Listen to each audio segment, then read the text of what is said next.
মক্কার যে মানুষের কেউ যদি ঋণ রেখে মারা যেত, আল্লাহ রাসূল সাল্লাল্লাহু আলাইহি ওয়াসাল্লাম তা ওই ব্যক্তির পক্ষ থেকে পরিশোধ করে দিতেন। প্রিয় ভাইরা, এজন্য আমরা ঋণদাতা এবং ঋণ গ্রহীতা দুজনকেই আরো আমাদের সতর্ক হতে হবে, আরো আমাদেরকে উদার হতে হবে।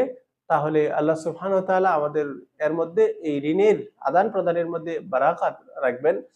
সূরা বাকারার ২৮০ নম্বর আয়াতের মধ্যে আল্লাহ সুবহানাহু ওয়া তাআলা বলতেছেন, তোমরা ঋণ গ্রহীতা অভাবী হলে তাদেরকে সচ্ছলতা লাভ করা পর্যন্ত অবকাশ দাও। আর যদি তোমরা সদকা করে দাও, এটা তো তোমাদের জন্য আরো বেশি ভালো হবে যদি তোমরা তা জানতে। এজন্য যাদের আমাদের সামর্থ্য আছে আমরা একটু সহজভাবে ঋণ প্রদান করব। এত শর্ত-টর্ত না দিয়ে যারা একেবারে অসহায় তাদেরকে প্রয়োজনে আমরা আ একেবারে টাকা সদকা করে দেওয়ার চেষ্টা করব। আর দুনিয়া এবং আখিরাতে আল্লাহ সুবহানাহু ওয়া তাআলা তাদের জন্য সহজ করে দিবেন সবকিছু। উম কেউ যদি